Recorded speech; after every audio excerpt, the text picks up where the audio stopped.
Good evening, I'm Drew. absolutely loving this weather. Okay. It feels so good. Feels so good. How are you doing? Uh, adequate. How Just adequate. adequate? Adequate. Why? Yeah. Why just adequate? My whole shoulder thing is still a big fucking problem, but that's Okay. okay. Well, talk about it Nah, because I had a lot of people ask me about your shoulder. it hurts. I'm going to. I've seen a chiropractor a couple of times and it helps, but it's still not. I don't know. Especially Do you towards. Oh, go ahead. have you had to get any more shots? I have not had to get any more shots. So, but I would Okay. love another fucking shot though. But kind of getting like a shot every day. uh, But I don't think that's how that no, works. it's not. It's definitely not how it works. It's definitely not how All it right. works. So a chiropractor. Mm-hmm. Interesting. Like Yes, yes. so remind me because I'm trying to remember what we talked about last time. You had the shot. Mm-hmm. It helped. Yes. Now, are you gonna have to have surgery? I certainly hope not. Uh, if the pain doesn't go away in a few more weeks, I have to go back to the orthopedic guy, and then they'll take an MRI, and we'll go from there. But I we'll mean, see. is it at least trending in the right direction? Like, does it hurt less than it did, or Oh, just it, still it hurts less than it did. okay? And it's at the point now where like I got a bunch of exercises to do, and I'm not supposed to do them if my arm hurts or if the exercise Oh, cause hurt.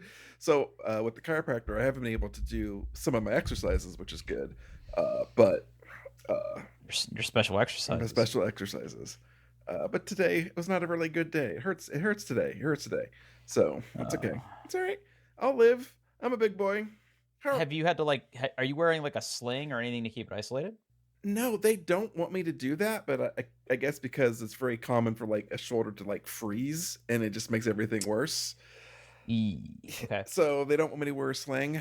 Uh, so, but I like, ice it, take it easy, stuff like that. So, Okay. and biofreeze. Biofreeze is my best friend. So, Oh yeah, that's that. I don't know if Maddie used to use that a lot. I always used to see a tube of that laying around. I don't know if she still uses it though. I haven't seen it in a while. yeah. Well, buddy, I'm sorry. It's all I right. It's mean, okay. are you still taking like painkillers or just Just ibuprofen or? ibuprofen. Yeah. Yeah. Okay, good Yeah. boy, good boy. Yep. Uh, Honestly, I'm All afraid right. I'm afraid to take, like, stronger painkillers even if offered, because I'm sure I would just hurt it more. You know what I mean? Oh, Like, yeah, uh, because you wouldn't realize it, and then you uh-huh, would press it, and uh-huh. Yeah, then it turns into a vicious cycle of, "Oh, it doesn't hurt now, but it'll hurt tomorrow. Take more exactly, painkillers, hurt it some exactly, more." exactly. Yeah, that's not Okay. great. Alright. Let's go to Drew's lawn corner. Yeah, okay. So, I had to fire my lawn care company. Oh, no. It was uncomfortable. Okay. So the reason is there's a particular weed in my yard that basically become the bane of my existence. And that is nutsedge. Yeah, it's got a great name. Nuts So edge. you probably, when I say you, I mean everybody listening right now, but you probably have seen nutsedge before. Yeah. It basically looks like grass that's like higher than the rest of your It's grass, fancy and it's like grass. no, it's the opposite of fancy grass. Uh, It looks like neon green. And last year, I noticed that I had a patch of it growing out in my front yard. Now, what's interesting about my yard is that my house isn't graded great in a few different places. And I think it's just because of the way the ground is settled or whatnot. But I have like the front of my yard, when it rains really heavy, like that ground gets pretty saturated. I mean, my basement doesn't flood or anything like that, but like that ground gets really wet and it takes a little while for the water to kind of work its way out. And then back towards the back of my property, and I talked about this like ages and ages ago. We had to put in a French drain because there's like this ditch that like my yard like slopes away from my house and then almost goes up at like a 60-degree angle to meet the curb in this one part of my yard, and it's just water would really lay in there, and it was like almost like a swamp. But I had a French drain put in, and it helps. But I mean, my lawn stays wet a lot. And this particular weed does kind of thrive in more moist soil or wet soil or areas where your lawn is a little bit more wet than others. Now, I I hire well, let me step back. I do most of the yard work myself. I cut the grass, I edge, I trim, I prune, I pull weeds, I will spray weeds in my flower bed. I do a lot of that work. But this particular weed, like I said, I started noticing it towards the end of last year, and I was a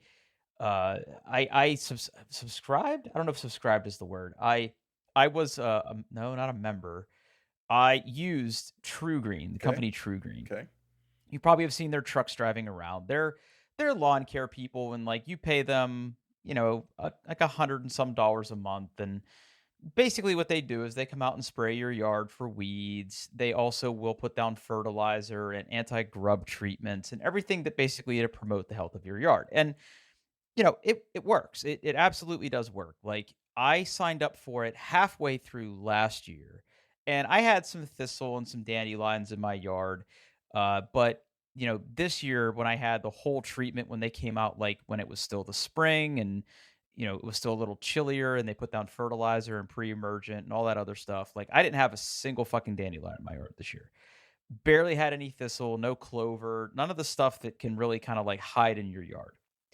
But this nuts edge, it started to show up last year. Nuts edge. I know, it never gets old.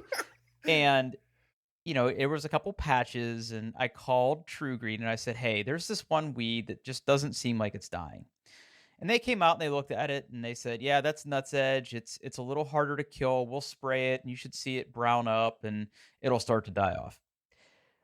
So I did that, and they came out and they sprayed it, and it didn't brown up and die off. And then they said, well, there might be other parts of it that we didn't get when we initially treated it, and we can't treat it too often because it'll like hurt your yard.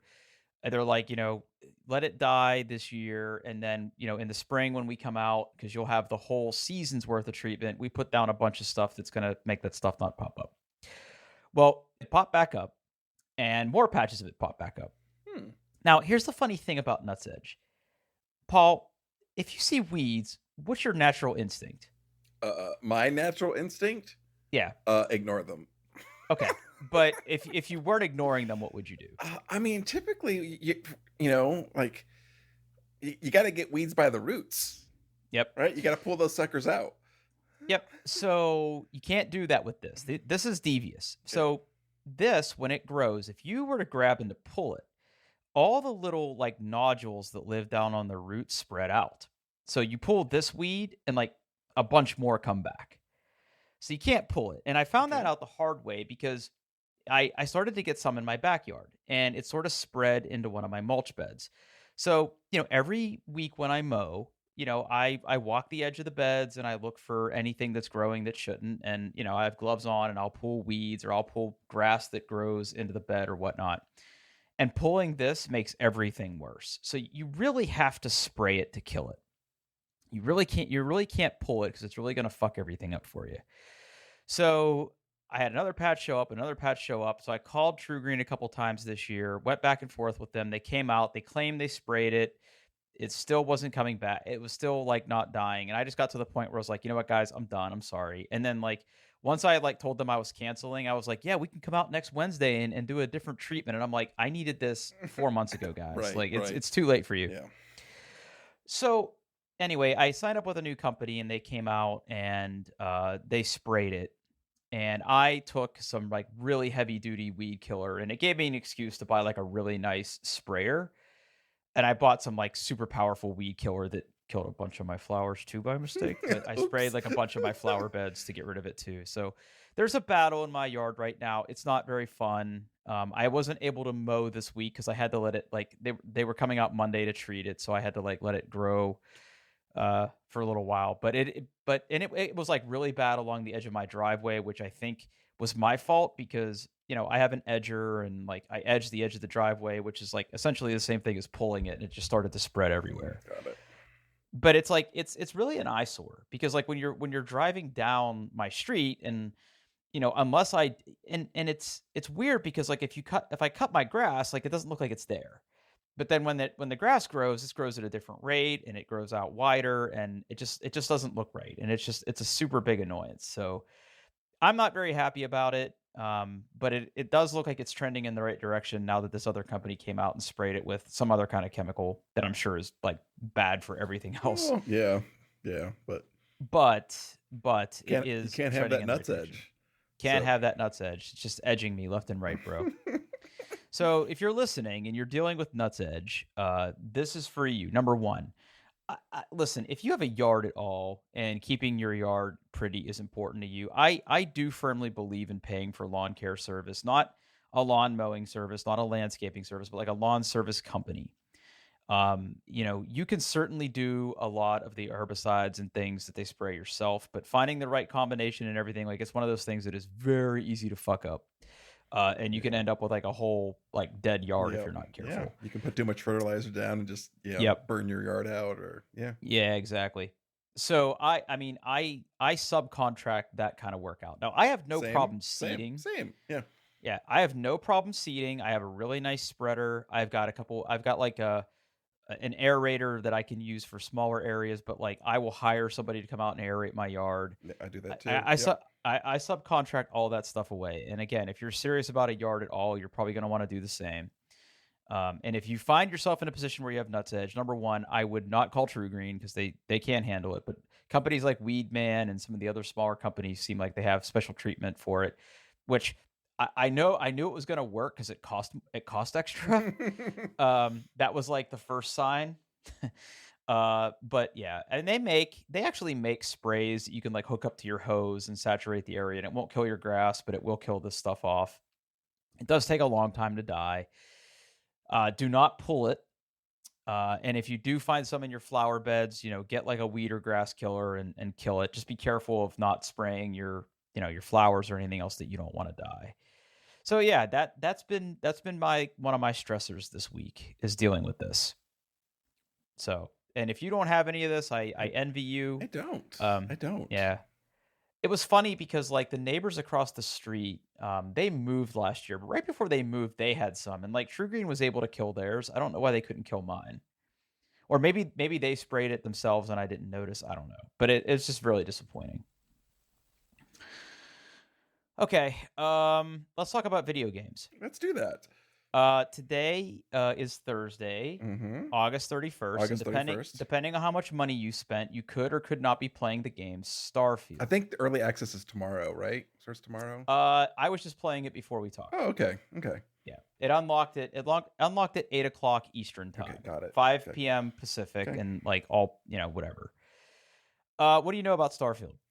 My desire to play the game is outweighed by my hatred of the platforms I can play it on. My desire to play the game is outweighed. I'm not gonna rush out and play Starfield because I'd have to play it on my Xbox, and I don't want to. Got it. Also, I did read some of the reviews today though, because I was curious. Mhm. Yeah, mixed, very mixed. Very mixed. Very mixed. Yeah. I mean, look. I, So here's the honestly, thing. I would say it's the worst reception a Bethesda game has gotten on launch in a long time, except for Fallout 76. Not as bad as Fallout 76. Okay, exclude Fallout 76. That thing was an abomination, but yeah. Yeah. Okay, let's talk about it. So for people who don't know what we're talking about, there's this game called Starfield. It is made by a studio called Bethesda. And Bethesda, if you are a gamer or have dated a gamer or have been married to a gamer or live near gamers or can like smell gamers, like I guarantee they probably own multiple copies of many different Bethesda games. Whether it's the Fallout series or the Yeah. Elder Scrolls series, they've Yeah. probably played these. It's a games. fun game to ask a gamer how many times they've bought Skyrim. That's a Yeah, that's a exactly. fun game to play. Yeah. That is a very fun game to play. Ask somebody how many times they have bought Skyrim. Yeah. I have bought it, I think 3 times. I think when I caught it, I was at 4. Okay. Yeah. There's like some accidental purchases in there. Oops, all Skyrims. Yeah, oops, all Skyrims, because like I bought it when it came out, and then they came out with like the enhanced edition that I think I bought on sale. Yeah. And then I wanted to try Skyrim in VR, which is a separate purchase. Okay. Yep. Yeah. So yeah, oops, all Skyrims. Anyway, so Starfield. So Starfield is the first new, and when I say new, I mean like new literal universe that Bethesda's putting together. So They have developed the Elder Scrolls games, which are like your medieval, like, fantasy type games that now you can install a bunch of sex mods for. Ask me how I know. Um, and then they also created the Fallout series, even back in, like, no, they didn't do the They isometric did ones, that not. was They somebody did else. not. That Yeah, that was uh those who were great games, though. who made Fallout? Let's just say Fallout 2 so I can get a nice. Yeah. That's not a search engine. It's gonna kill me when you say it, 'cause I know who it is. I could pick Black Isle. Black Isle, yeah. Black Isle Studios. Yeah. I mean, and that Yeah. is, like, your typical isometric, like, RPG experience, and, like, I still adore those games. Not that I have any particular hate for, like, the first person Fallouts or anything, but they also did the Fallout series. So Starfield is this new, IP that takes place in space in the future. I played exactly 40 minutes of it before this call. Okay. Um, First impressions? Like super first impressions? so the aesthetic is amazing. Yeah. It just looks cool, but in the span of 5 minutes, I, like, was told that I need to leave the thing that I'm doing. Like, it all was very, very quick. One thing I really appreciated about Skyrim is, like, you wake up in that cart, right, where they're, like, wheeling you to the place where they're gonna cut your head off. And there's, like, some theatrics and some tension building, and then the dragon, and then you sorta have to escape. This was, you wake up in an elevator, apparently you're a space miner, you find an artifact, you pass out, pirates attack, "Oops, you're the chosen one, here's my spaceship." And that all happened in about 10 minutes. Huh. Okay. So I'm like, I would love a little bit of exposition, guys. Like, maybe you're really urgent to get me into the spaceship so I can go fly around the universe, but it feels a little rushed.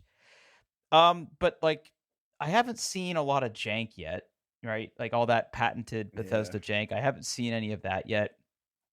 And I'm with you, right? Like, I was watching some people play it early on TikTok today. I've skimmed a couple reviews, and people are like, it's fine. Yeah. Yeah. It's fine. Nothing groundbreaking here. It's good, not great. Right. Yeah. Yeah. It's probably not worth the hype. And believe me, I got totally caught up in the hype cycle, right? Because, like we were just talking about when we first started talking about this, is like there's this really, really super convoluted release schedule. So basically, here's the way it works. If you bought the game, you can play next Thursday, which I believe is what is that? It's the whatever day the 4th is. What day is that? I don't know. Why would I know? I don't know. Do you have a calendar? I have my phone in my hand right now. God damn it! It's Monday the 4th, or maybe it's the 6th. Yeah, Monday the 4th. It's Monday the 4th. It's Labor Day. Yeah, it's Labor Day. So if you were to go out and spend money on this video game, you could play it next week. But like every lousy, stupid gamer thing they do these days, like, you could pay extra money for different versions of the game. One of the versions is the premium version. And the premium version lets you play, quote unquote, early. So if you buy the premium version, like, which is like $70 or $80 or $90, depending on where you buy it, you get to play it a couple days early before everybody else. Which, I mean, this isn't a multiplayer game, so there's like no benefit other than just FOMO of not being able to play it. Right. Now, it gets a little more complicated because, on the PC at least, there are multiple platforms that you can buy this on. You can buy it on Xbox, or you can buy it on Steam. The same rules still apply. It's just where you want to give Bethesda your money, or Microsoft, because I think Microsoft owns Bethesda. Yep, they own the parent company ZeniMax. Yeah. Yeah. But where it gets a little more complicated is there's also Xbox Game Pass that we've talked about before, where if you are a Game Pass member, you get the game for quote unquote free because you're a member of the subscription service, but you only get the standard edition, and means you have to wait till next week. But instead of paying $60, you can pay $30 to upgrade to the premium version, which lets you play now, which is what I did. So that's the story of how I got Starfield. But the aesthetic looks pretty good so far. I mean, the little bit of combat that I did was interesting. I was a little underwhelmed by the number of perks you can assign your character. There was only like maybe 24. I did a rough count. Character creator is kind of bare bones. music and sound effects and everything are fine. Graphics are really good. Like the game is running really well in 4K in Ultra. It looks it's a looker. I will give it that. But it doesn't sound like you're going to be playing it. I mean, I will play it. I'm just in absolutely no rush to because I hate my Xbox. I hate it. I hate it so much. I just That makes me sad. it's all everything about it is a little everything about it is just either a lot worse or a little bit worse than my PlayStation, and it just angers me so much. Uh I mean, maybe I'll get till it gets on sale, or I don't know. Like I will play it. I'm just in absolutely no rush. You know, I've got my Diablo 4, I've got my Baldur's Gate. You know, I'm actually a little bit excited about the Cyberpunk DLC that's coming out. Yes. Yes. I Phantom just Liberty. I you know, like I said, my desire to play Starfield is outweighed by my lack of desire to use my Xbox, and that will continue to be a while. Especially now that I've heard like it's just it's good. It's a good game. It's not great, which I feel kind of bad for Microsoft because I really think they were like hoping this was going to be like their big title, and I don't know. I just feel like it's kind of like like with all the other great games coming out this year, like we're talking about game of the year, it sounds like maybe Starfield isn't going to be in those conversations anymore. No, I And mean, I think Baldur's Gate is running away with it from yeah, every. I mean, because everybody is like falling in love with that game. yeah. Uh, Now, eh, the only thing I was gonna ask is, have you read anything about playing Starfield on Steam Deck yet? I have looked at that. It's playable, but not great. Okay, I guess it dips down into like 20 frames a second in the cities. I believe Uh, it. uh, But on the upside, I do have the Xbox Series S, the cheap one. And I have heard that like, hey, you don't get 4K, but like it runs really well. Hmm. So I got that to look forward to, I guess. But yeah, I'm just not there's so many other good games coming out or that are out. I'm not in a rush to play Starfield. Okay. Yeah, I So mean, I have a pretty light day at work tomorrow. Like we kind of unofficially have the day off tomorrow, but I have some meetings that I can't get out of. So I'm gonna take those meetings and do a couple other things, but I'm gonna maybe play it a little bit more tonight, and I might have more impressions as I continue to play. But okay. like so far, it's good. Like I want to get further into the story and get a little more off the rails that it has me on right now, because like the game is supposed to be like massive, which is Yeah. exciting because I like No Man's Sky and I like Elite Dangerous and stuff like that. So more of like an RPG type narrative might be right up my alley. So I'm cautiously optimistic from what I've seen so far. Cool. Cool. One more quick little game note. For those of you that follow me, you might have seen me. I've been on Twitch a little bit more recently. That's because I finally got my VR working for a flight simulator. Oh, congratulations. I've been Yeah, trying to get that for a while. I have been trying to get it to work for a while. I don't know what I did, but I did something to make it work. But I've been experimenting with aircraft, and I've been playing with like some of the instrument navigation stuff and learning how to pilot the plane with like all the different autopilot settings and everything. So I've been going through that. No, I have a stupid question. Yeah. Okay. So obviously I played VR games. Uh how I have to imagine, especially with the link in here, there's a lot of different joysticks and controllers Yep. and buttons involved with Flight Simulator. How does interacting with the physical world work with Great question. the VR headset? Yeah, so with my particular VR headset, my VR setup consists of the Quest 2 Mhm. linked to my computer with Okay. a cable, and then the two wireless controllers. I do not use the wireless controllers to play the game. Okay. You can.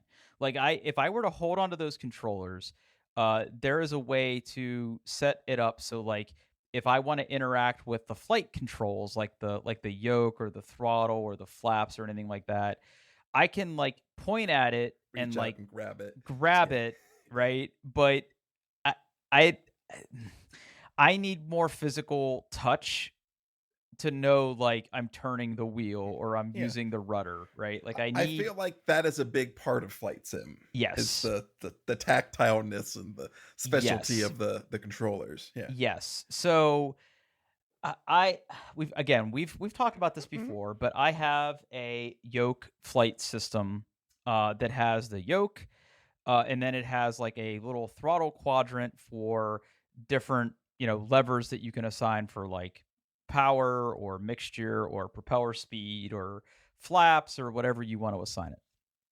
And that works really well when I'm not in VR, Right, right.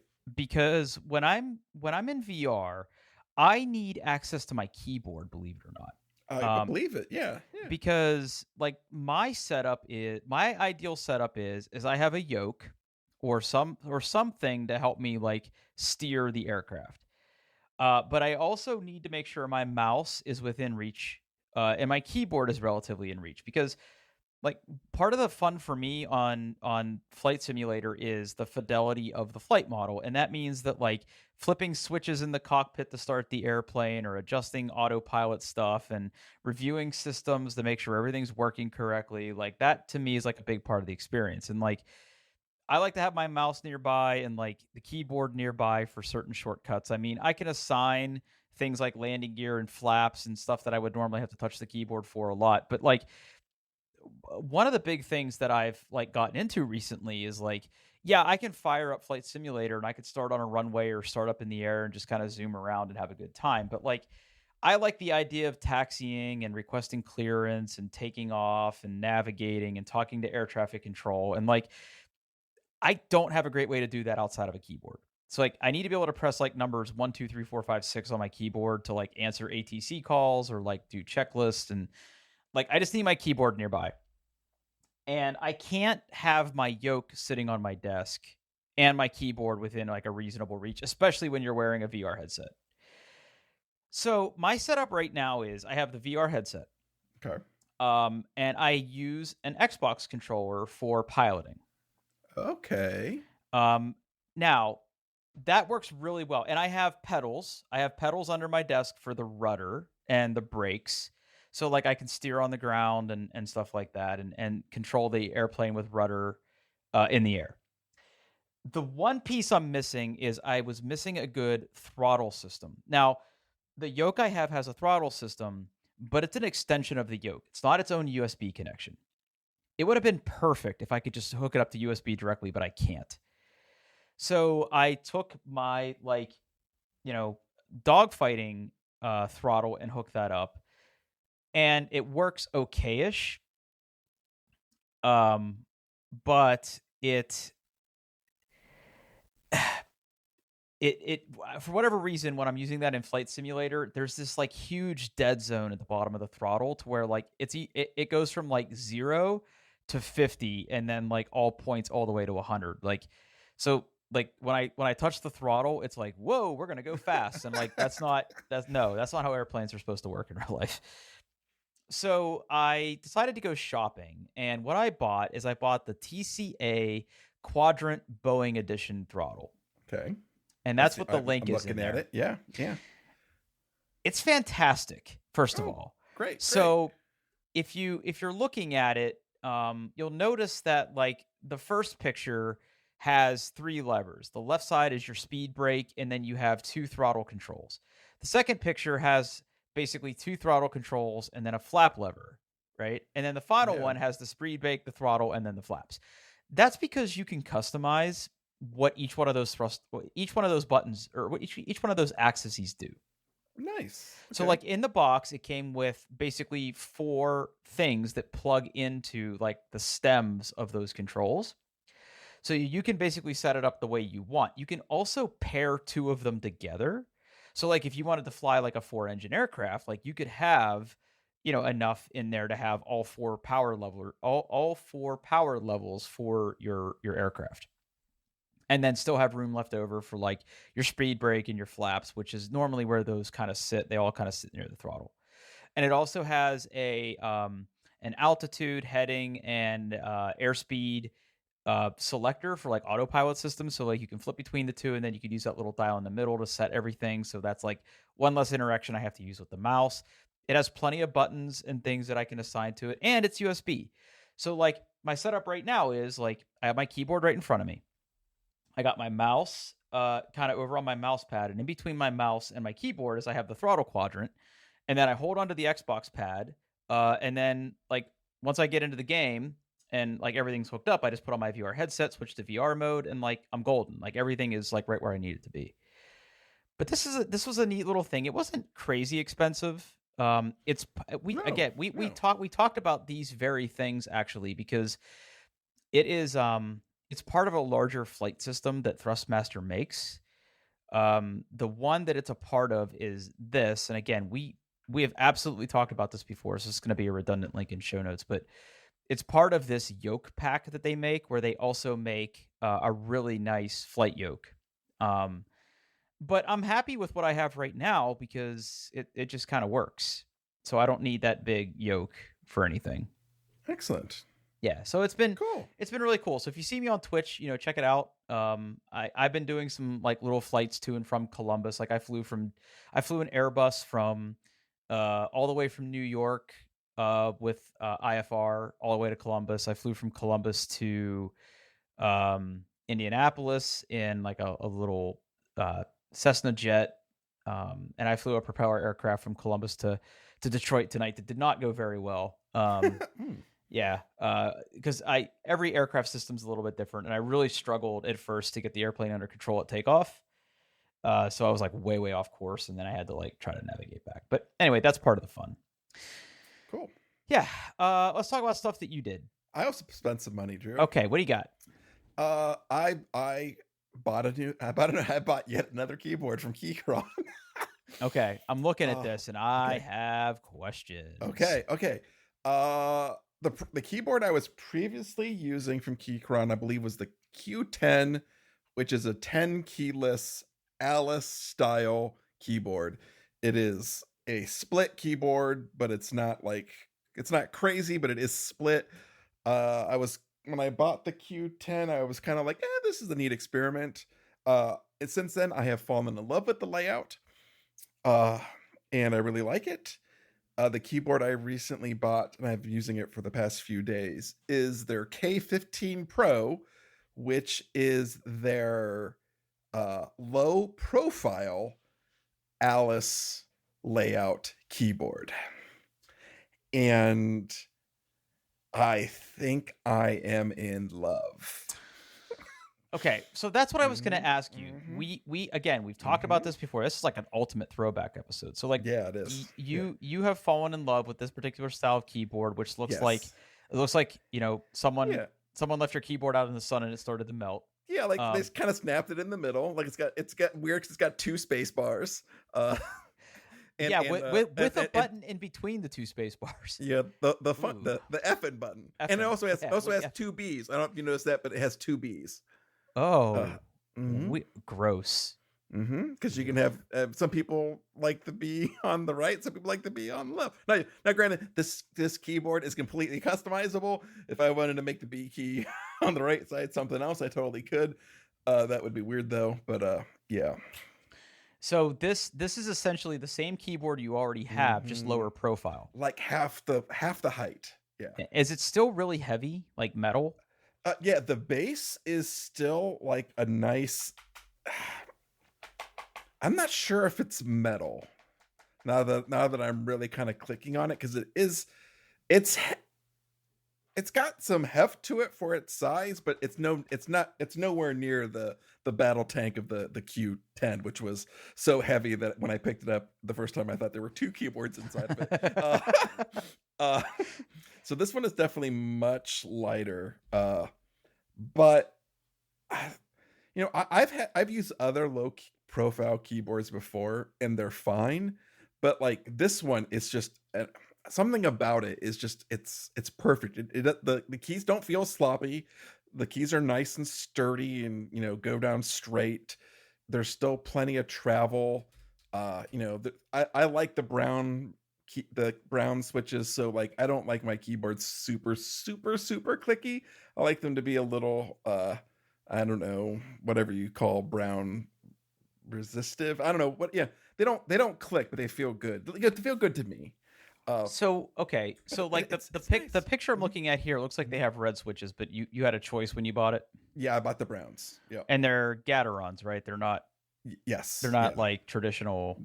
Exactly. They're not. Okay, Yeah. Hmm. okay, Yeah. They're not cherries or MX. Yeah. yeah, okay. So I need to get to the important question here. Okay. Did your previous keyboard have a knob? Yes. Okay, so Hmm. you're still in the knob life. It I looks still, look I still, I still have a knob. look at the Yep. knurling on that. Yeah. It's actually the knob is nice. I really have to give it credit. Like it's got a good feel. It's machined well. It's got the little knob in so you can really grip it on there. It feels good. It feels good. I like the knob. Is yours I like. backlit? Is yours backlit? Yes, I got the white backlight. I don't like RGB, but I do like a little. Little light. Yeah. Now, if there's one complaint I would have is I prefer a keycap where the letters on the keys are translucent, so the Mhm. backlight kind of shines through. This does not have that. I'm guessing simply because there's not enough. I don't know. Material. Yeah, not enough material. It's just kind of meh. It's all up in there. Uh, very compact, but the backlight's still good. It's got way too many options for me. Like it does weird effects and stroby shit. I just have it on like I would like either have the backlight on or the backlight off. Got it. Those are the two things I want, and I can do that with F and tab. F and F and tab turns it tab. off. F and tab turns it on. Um, Okay.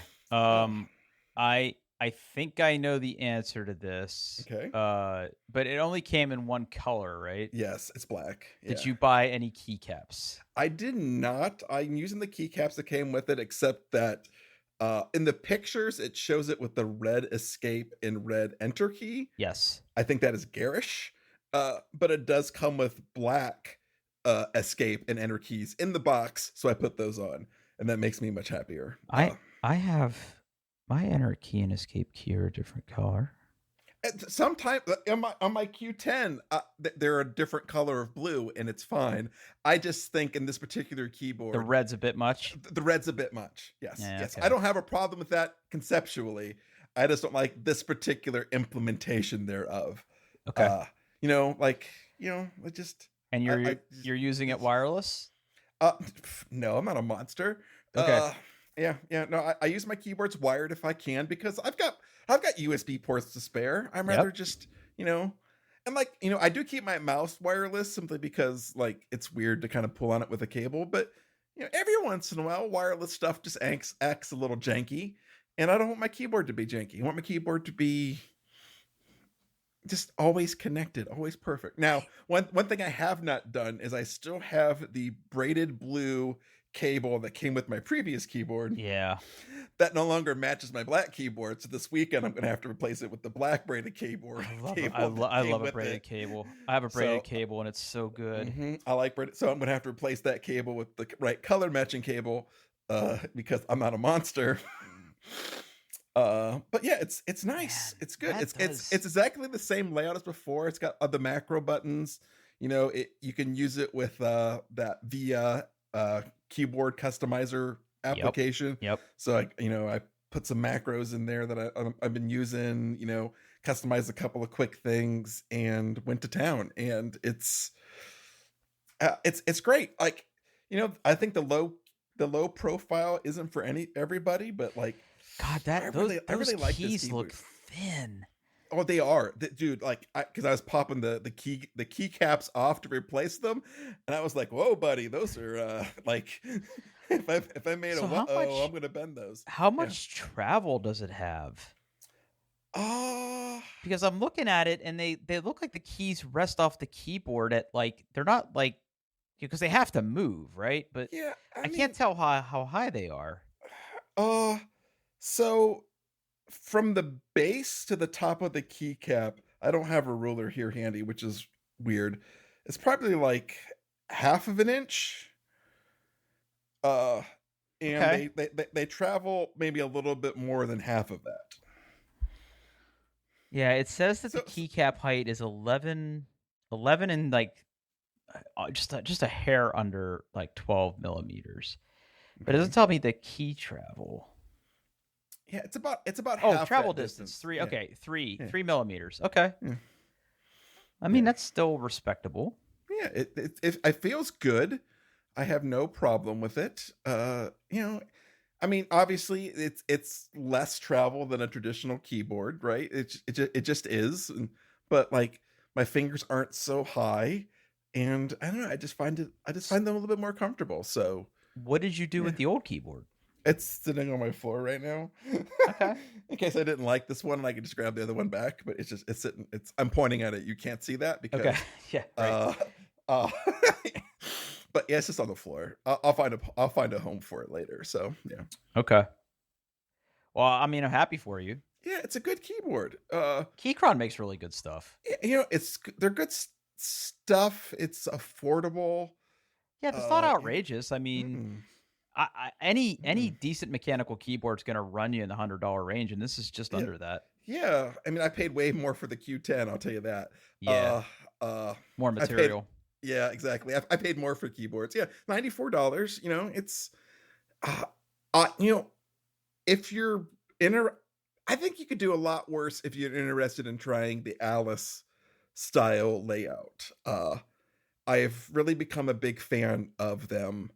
And it's not a crazy ergonomic where like it's not like those weird like Microsoft Ergo Sculpt where like the Ugh. keyboard bumps it up in the middle. I It's nothing swear, crazy like that. I Uh swear, there's a whole mhm. generation of people that thinks that's the pinnacle of keyboard design, and I'm just Yeah, like, who hurt you? I had one. yeah. I was I did listen, too. I was one of the Mm, first people to buy that motherfucker keyboard when that came out in the 90s. Like, I get it. It was cool, it was radical, it was bulbous, like, yeah. teenage me Yeah. thought it was like a big boob. Like, I Mhm. just, everything about Yeah. that keyboard sort of screamed to me. But then as I got older and started using like real keyboards and mechanical keyboards, it's just like, man, I don't know how people think that that's a good keyboard. Yeah, for me, the Alice is good. It's a little bit more natural wrist position, but it's not ridiculous. It's not absolutely crazy. It is. I find it essentially, I find it very comfortable, and like the utility of this keyboard is awesome. Like I wish it had a end key. That's really I think it's another complaint that I have. It only has home, but I set it up to do F and home as Effing end, home. F and home. You got the macro buttons, which I use and I enjoy. And it's got a knob. It's got a knob. It's got a And knob. and you know what I love about Keychron? The Mac layout chips in the box. Oh, and it actually has like a command key instead of like just so many keyboard companies just put like, you know, generic it's not a Windows key, it's not a command key, it's a generic key that says sys or has their logo on it, or yeah, they appreciate the Mac, and it comes out of the box ready for Macs. So I like Keychron. Check it out, the I mean, K15 Pro. yeah. I mean, I'm pretty happy with my keyboard setup now, but I mean, they're number one on my list when the time comes. Okay, Okay. I'm ready for this next one. Okay, I bought something else. I bought something else. All right, walk me through this. So Wow, that's a mhm, lot of numbers. uh-huh. Okay. Uh Obviously, I've recently got into, turntables and vinyl, and I listen to music when I'm at work. I enjoy music. I've got a nice pair of, bookshelf plus speakers sitting on my desk that sound really good.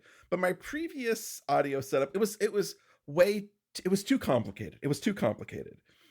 I had I had my turntable, and I had a phono amp, and I had my headphone amp, and I had the amp for my speakers, and I had RCA splitters, and I had RCA switches, and it was all over the place. It was all over the place. It was too much. It was too crazy. So one of my goals for like the remainder of this year is I'm redoing my audio setup in my office. So that includes everything from, equipment to furniture to everything, right? And one of the things I really wanted was, I wanted to get what they call an integrated amplifier. And really what that meant is, something that had a phono amp built in, something that had like a built-in DAC. It had multiple inputs, it had RCA, it had some optical inputs. It's kind of just a really nice all-in-one. But I didn't want like a full-size, like component stereo audio equipment. Like, Yamaha and Cambridge, they sell ones, but they're big. They're big. They're if you think about like someone like if your parents had like, an audio cabinet like that size, right? A full size thing. I didn't want that. I didn't want that. So I've really been looking around for something in the more compact size to replace that stuff. And I kept coming back to project, whatever they call it. Mhm. You have a project headphone amp, right? I do. Yeah, yeah. I kept looking at their stuff, and they sell all different levels of stuff. But I really like their kind of clean aesthetic, Very right? They're industrial. Yep. yeah, very industrial. It was the size I wanted, and and they had the features I wanted, and I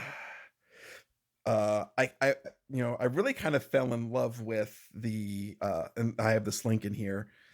It's really their flagship integrated amplifier. It's called the Maya, so it's MAIA. That stands for My Awesome Integrated Amplifier, in case you're Uh-huh. wondering. Mhm. Mhm. The Mhm.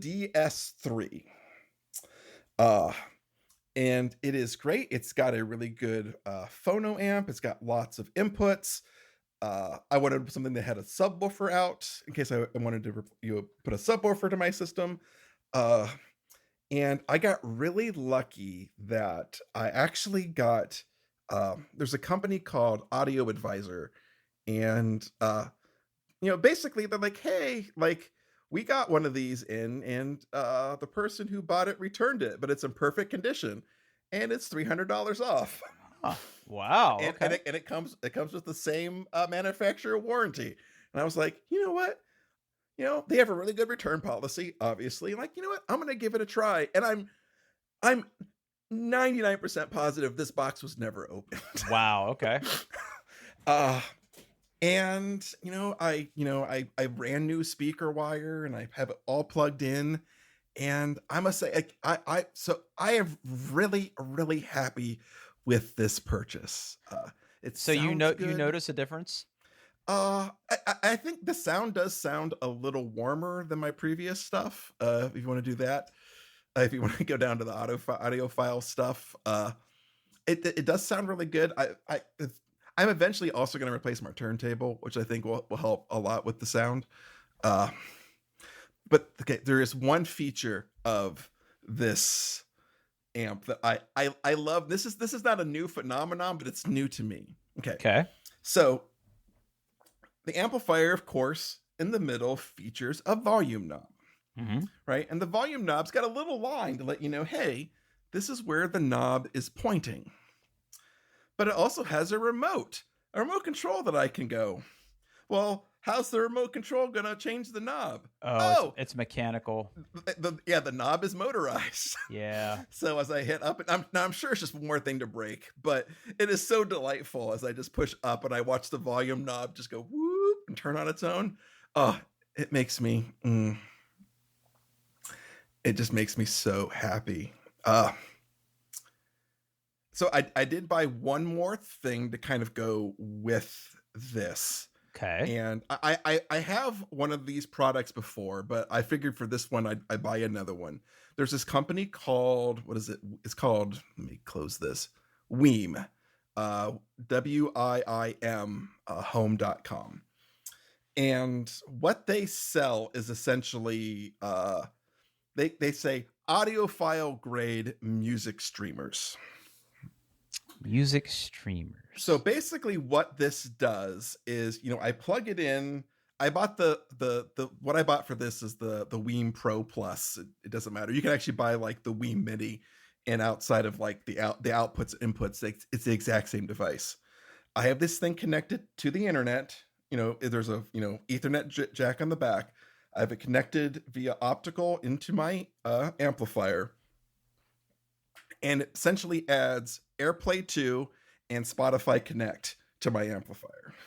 Oh, you've been craving this. Does it work? Oh, it works great. It works great.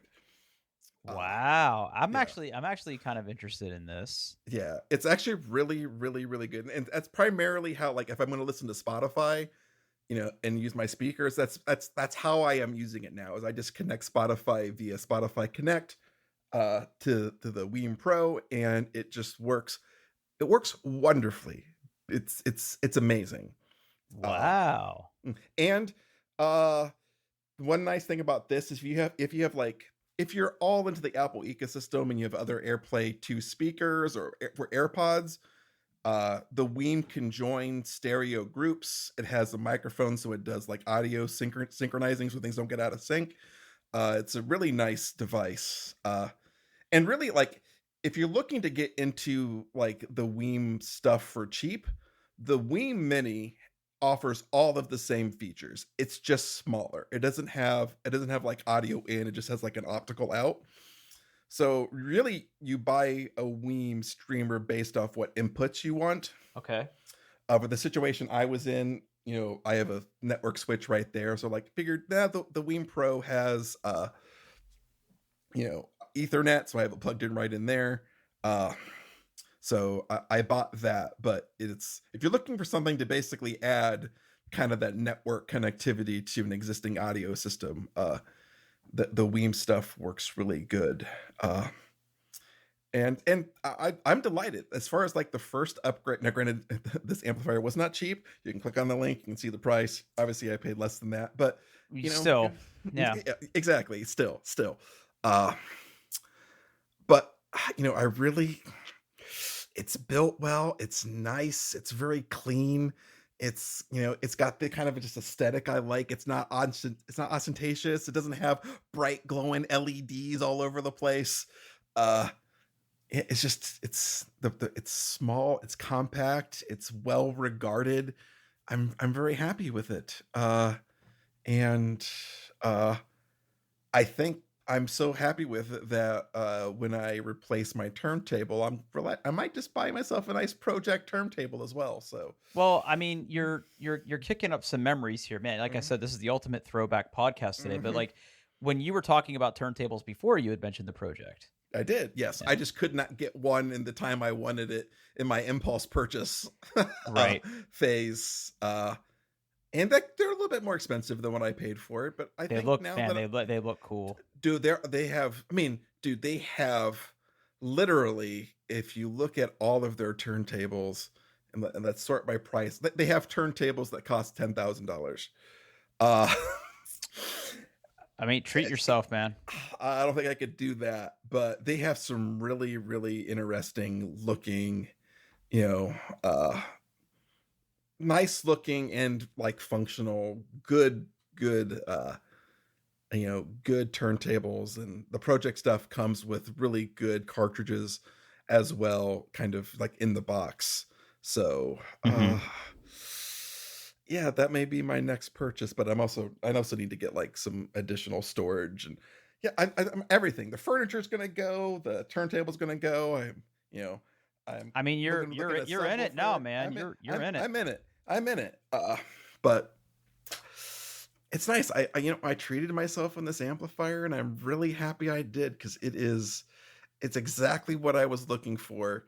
I spent a very long time comparing, contrasting, and honestly, like I was gonna wait till like my company got their bonus to start this stuff, but that open box deal was just too good to resist. Yeah, I So mean, I strike was like, can't afford not like to. exactly, like, you know what? And if it had a blemish or I wasn't happy with it, I just would have returned it and would have been fine. But I guess I'm pretty sure the box was never like Never the tape. touched. It was yeah, a factory box. The tape looked untouched. It wasn't taped over. Like, yeah, yeah. That's great, dude. I'm super happy. So yeah. Oh. That is great. Well, I mean, before we go, since we're here, I'm over on Discogs. Okay. Oh. Let's Okay. dive in here because it's been a little while since we Mm-hmm. looked. Okay. Yes. Um, Um, I I could have sworn you already had the Downward Spiral, so I'm going to assume you had that. no. I got that. You had another Nine Inch Uh, Nails album on here. I had Pretty Hate Pretty Hate Machine. Machine. Okay, so Mm-hmm. so Mm-hmm. okay. Let me see if we can go down to where we are. Okay, so I know that we talked about the Callous Cowboys. Mm-hmm. So I know it was after that. We talked about Avatar, Mm-hmm. Fit for an You can Autopsy. sort my collection by newest edition. So I am let's see. by Okay. added. Okay. Okay. Yeah, Yep. Yep. I'm doing it by added. So Emma Ruth Rundle and Mm-hmm. Thou. And Thou. Yep.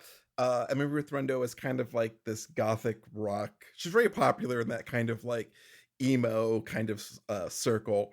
And Thou is a kind of sludge doom metal band out of Louisiana. And this is their second EP of collaboration between the two of them. And I had the first one, and the music is just absolutely amazing. They do a cover of Hollywood by the Cranberries, and it is fantastic.